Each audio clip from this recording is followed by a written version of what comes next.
जी हां दोस्तों, बौखलाए मोदी ने फिर कर दिया ब्लंडर। भड़के नायडू जयंती देश भर में फिर से थू। सिंदूर के सौदे में पकड़ी गई भारतीय जनता पार्टी, वीडियो हुआ लीक, संघ ने बुलाई बैठक।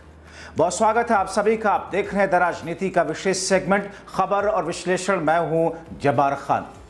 दोस्तों, आज से आखिर कौन सी स्थिति आ गई जब ऑपरेशन सिंदूर के नाम पर भारतीय जनता पार्टी सौदा करती हुई दिखी और उसका वीडियो सामने आ गया। आखिर नायडू और जयंत चौधरी ने जिस अंदाज में इस पूरे मामले को लेकर के बातें कही, वो मोदी और शाह के खिलाफ जाती हुई क्यों दिख रही है? आखिर राहुल गांधी समेत देश की विपक्षी पार्टियों और देश की जनता ने जिस अंदाज में मोदी शाह को लेकर के हुंकार और भरी और दहाड़ लगाई, क्या उससे मोदी और बीजेपी भयंकर तरीके से बैकफुट पर चली जाएगी? आखिर सिंदूर के सौदे को लेकर के कांग्रेस पार्टी का मोदी शाह समेत मोदी सरकार पर जिस तरीके से प्रहार हुआ है, उसे देश की जनता क्यों सही मानने लगी है? आपको विस्तार से दिखाते हैं दोस्तों, अंत तक इस वीडियो को जरूर देखें। दोस्तों, आपने देखा कि एक तरफ पाकिस्तान के आतंकवादियों के जरिए पहलगाम आतंकी हमले के बाद में भारत ने पाकिस्तान पर अभी अटैक किया ही था आतंकी ठिकानों को नेस्तनाबूद करने के लिए, कि भारतीय जनता पार्टी उसकी राजनीति करनी शुरू कर चुकी थी। हमने आपको पिछले शो में दिखाया था किस तरीके से बीजेपी ने एक के बाद एक 3 ट्वीट अपने ट्विटर हैंडल से किए थे, जिसमें उस सेना के पराक्रम और शौर्य को लेकर के मोदी सरकार की वाहवाही करती हुई बीजेपी उस बीच में न सिर्फ दिख रही थी, बल्कि पहले की कांग्रेस की सरकार, दिवंगत डॉक्टर मनमोहन सिंह की सरकार पर थू कराने की कोशिश कर रही थी।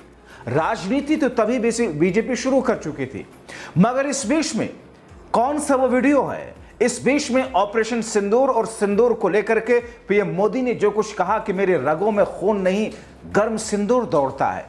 मगर इस बीच में सिंदूर के सौदे पर किस तौर पर बेनकाब हुई है बीजेपी? और ऐसी स्थिति में जब भारतीय जनता पार्टी पूर्ण रूप से बैकफुट पर है, तो फिर रेल के टिकटों से लेकर के, रेल के डब्बों से लेकर के, अलग अलग जगहों पर होर्डिंग पोस्टर से लेकर के हर जगह ऑपरेशन सिंदूर पर मोदी साहब का सेना के ड्रेस में उनकी फोटो बड़ी बड़ी हर जगह लगती हुई दिखाई दे रही है, जिससे लोग नाखुश दिख रहे हैं, जनता नाराज दिख रही है। जनता ये कह रही कि जब मौका था तो आपने पाकिस्तान को पूर्ण रूप से सबक सिखाया नहीं, बीच में ही अमेरिका के दबाव में आपने कदम रोक ली और अब उसका क्रेडिट लेने के लिए हर जगह दौड़े चले जाते हैं। हर पोस्टर, होर्डिंग, बैनर्स, यहां तक कि रेलवे के टिकट पर भी फोटो लगाई जा रही है। दोस्तों, शर्म की बात है। इस बीच में दोस्तों, पीएम मोदी ने अपने गर्म खून होने की जिस अंदाज में दहाड़ लगाई, तो राहुल गांधी ने उतना ही बड़ा हमला कर दिया। राहुल ने पूछ लिया, क्या आपका खून सिर्फ कैमरों के सामने ही क्यों गर्म होता है? राहुल ने पीएम मोदी के भाषण को खोखला करार दिया। उन्होंने आतंकवाद और भारत पाकिस्तान सीजफायर को लेकर, ट्रंप के दावों को लेकर के सवाल पूछे। राजस्थान के बीकानेर में आपने देखा किस तरीके से एक दिन पहले पीएम मोदी दहाड़ रहे थे, क्रेडिट ले रहे थे, तालियां बजवा रहे थे, मगर तभी राहुल गांधी ने उनसे 3 बेसिक सवाल पूछे।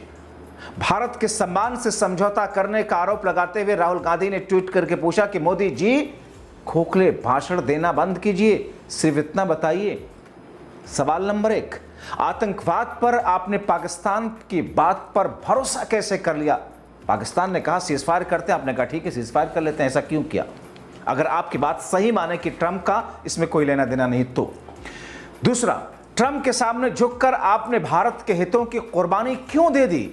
देश, आप उसके एक नागरिक हैं, प्रधानमंत्री के पद पर हैं, देश आपकी जागीर नहीं है, कुछ भी करने का हक नहीं रखते हैं, देश के 145 करोड़ जनता का यह देश है। तीसरा सवाल, आपका खून सिर्फ कैमरों के सामने ही क्यों गर्म होता है मोदी जी? दोस्तों, सवाल तो बनता है, सवाल देश की जनता भी कर रही है, करे भी क्यों ना। आगे क्या हुआ आपको बताएंगे, उससे पहले आप सुनिए कि मोदी ने किस तेवर में, किस अंदाज में किसी हिंदी फिल्म के हिंदी एक्टर की तरह डायलॉग मार रहे थे। आजादी के बाद पिछले कई दशकों से यही चला आ रहा था। पाकिस्तान आतंक फैलाता था, निर्दोष लोगों की हत्याएं करता था, भारत में डर का माहौल बनाता था, लेकिन पाकिस्तान एक बात भूल गया। अब मां भारती का सेवक मोदी यहां सीना तान कर खड़ा है।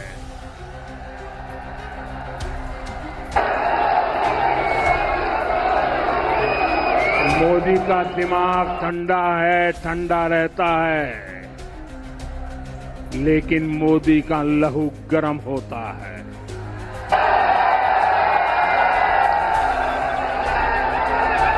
और अब तो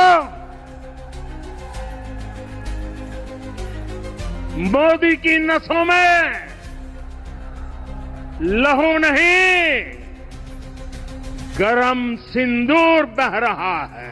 उधर कांग्रेस ने जिस तरीके से इस पर दहाड़ लगाई वो चर्चा का विषय बना हुआ है। कांग्रेस पार्टी ने कहा, मोदी सरकार ने राष्ट्रीय सुरक्षा, कूटनीति और आंतरिक स्थिरता जैसे गंभीर विषयों को सिर्फ फोटो खिंचवाने और खोखले प्रचार का माध्यम बनाया है। ऑपरेशन सिंदूर के बाद प्रधानमंत्री मोदी का सारा ध्यान केवल प्रचार और आत्म प्रशंसा पर केंद्रित रहा है, जवाबदेही पर नहीं। देश की जनता को दिखावा नहीं, जवाब चाहिए। पहलगाम में हुए क्रूर आतंकी हमले में हमारे देश के 26 मासूम लोगों को अपनी जान देनी पड़ी और उसके बाद में जो ऑप सिंदूर हुआ, उधर हमारे बहादुर सुरक्षा कर्मियों की शहादत भी हुई। उसके बाद देश आज तक प्रतीक्षा कर रहा है कि जो 4 आतंकवादी इस हमले में जिन्होंने हमला किया, जिन्होंने हमारे 26 लोगों की हत्या की, वो कहाँ है? क्या सरकार उनको गिरफ्तार क्यों अभी तक नहीं कर पाई है? क्या सरकार उनकी गिरफ्तारी को लेके कुछ कार्रवाई कर रही है? मैं मोदी जी को पूछना चाहती हूँ कि क्या हमारी सरकार आतंकियों को गिरफ्तार करने में असफल हुई है? अमेरिका के राष्ट्रपति डोनाल्ड ट्रंप ने सऊदी अरेबिया में स्टेटमेंट दी कि मैंने ट्रेड थ्रेट, व्यापारिक दबाव डालकर इंडिया और पाकिस्तान के बीच सीज फायर करवाया। मैं मोदी जी को पूछना चाहती हूं, क्या भारत सरकार को इस सीज फायर अनाउंसमेंट के बारे में एडवांस नोटिस थी कि क्या ट्रंप इस तरह का ट्वीट करके, ट्रंप एक थर्ड पार्टी, अमेरिका एक थर्ड पार्टी ने सीज फायर की अनाउंसमेंट जब की, तब क्या भारत को इसके बारे में पता था? आज सुबह ट्रंप ने और एक घोषणा की कि सीज फायर उनके वजह से हुई है। जब ट्रंप ने ये स्टेटमेंट की थी, तब तक we had an upper edge, हम जंग ऑलमोस्ट जीत रहे थे। लेकिन ट्रंप की घोषणा के बाद हमारे देश को बहुत कमजोर हमारे देश की सरकार ने दिखाया। हमको कोई थर्ड पार्टी इन्वॉल्वमेंट की जरूरत नहीं थी, हमें कोई थर्ड पार्टी देश की इंस्ट्रक्शन की जरूरत नहीं थी कि अब सीज फायर होनी चाहिए। हम सक्षम हैं, हम कर सकते थे जो इंदिरा गांधी जी ने तब कर दिखाया था। एक हार्ड लाइन और निक्सन को लिख के पाकिस्तान को दूसरे दिन सरेंडर करवाया था। लेकिन जब ट्रंप ने ये स्टेटमेंट दी तो क्या इंडियन गवर्नमेंट, क्या मोदी सरकार वाज इट कॉट अनअवेयर? और क्या इस स्टेटमेंट के वजह से हमारे आर्म्ड फोर्सेस जिन्होंने इतनी अच्छी कारकिर्दी की थी ऑप सिंदूर में, क्या वो डीमोरलाइज हुए और उनके साथ पूरे देश की जनता इस स्टेटमेंट के वजह से डीमोरलाइज हुई? और इसके लिए कौन जिम्मेदार है? मोदी सरकार ने तुरंत इसके बारे में प्रतिक्रिया देनी चाहिए थी, जो सरकार ने नहीं दी। मोदी सरकार इस अपमानजनक दावे पर चुप आज तक क्यों है? क्या यही वह कीमत है जो भारत को अंतर्राष्ट्रीय दबाव के आगे झुकने के बदले चुकाने पड़ रही है? Is the Modi government responsible in making India look weak in the entire global spectrum? दोस्तों, राहुल गांधी ने आतंकवाद और विदेश नीति जैसे संवेदनशील मुद्दों को उठाकर सरकार को कटघरे में खड़ा कर दिया है। पाकिस्तान और पूर्व अमेरिकी राष्ट्रपति डोनाल्ड ट्रंप के संदर्भ में पूछे गए सवाल सरकार की कूटनीतिक रणनीति पर सवाल उठाते हैं। यह बयान विपक्ष की उस रणनीति का हिस्सा लगता है जिसमें वो सरकार को राष्ट्रीय सुरक्षा और अंतर्राष्ट्रीय मंचों पर भारत की स्थिति को लेकर घेरना चाहते हैं और उसमें कामयाब भी हो रहे हैं। राहुल गांधी के इस बयान पर सोशल मीडिया पर भी तीखी प्रतिक्रियाएं। एक्स पर कई यूजर्स ने उनके बयान का समर्थन देते हुए इसे पीएम मोदी की नाटकीयता पर करारा प्रहार बताया। राहुल गांधी का पीएम मोदी पर यह तंज भारतीय राजनीति में एक नया मोड़ लाने वाला दिख रहा है। यह बताने के लिए केवल सरकार की नीतियों पर सवाल उठाता है बल्कि पीएम मोदी की व्यक्तिगत छवि को धूमिल भी करता है। दोस्तों, कांग्रेस ने फिर से प्रहार करते हुए कहा, देश स्पष्टता, पारदर्शिता और निर्णायक नेतृत्व की मांग कर रहा है तो प्रधानमंत्री मोदी का सर्वदलीय बैठक में शामिल होना और जो खरगे जी और राहुल जी मांग रहे हैं, एक special session of parliament should be convened to discuss op Sindoor and the Pahalgam attack. Why is Modi ji running away from this? आखिर मोदी सरकार क्या छिपाना चाहती है? वह इन महत्वपूर्ण राष्ट्रीय मुद्दों पर संसद में चर्चा क्यों नहीं करना चाहती है?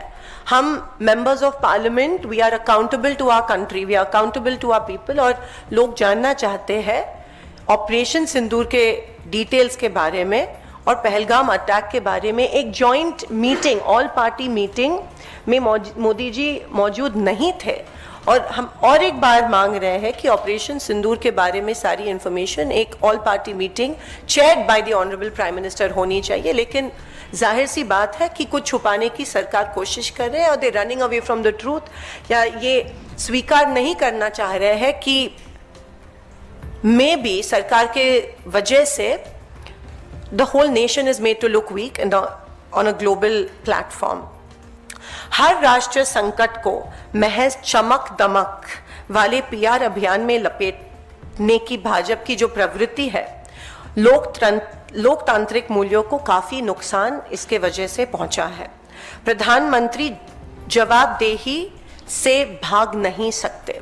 देश की जनता को स्क्रिप्टेड भाषण, ड्रोन शॉट्स और ऑर्केस्ट्रेटेड और कोरियोग्राफ्ड चुप्पी, साइलेंस नहीं चाहिए। ईमानदार जवाब चाहिए। हर चीज को पीआर अभियान में नहीं बदला जा सकता है। राष्ट्रीय सुरक्षा कोई रियलिटी शो नहीं है। मोदी जी, हम आपसे जवाब चाहते हैं। मोदी सरकार को इसे गंभीरता से लेने की जरूरत है और हमारे देश को और हमारी जनता को सवालों का जवाब तुरंत मिलना चाहिए। ये मेरी मोदी जी से कुछ सवाल थे और ऑपरेशन सिंदूर, ऑप सिंदूर और पहलगाम अटैक को लेके कुछ सवाल थे जिसका जवाब देश को, सारे ऑपोजिशन पार्टीज को चाहिए।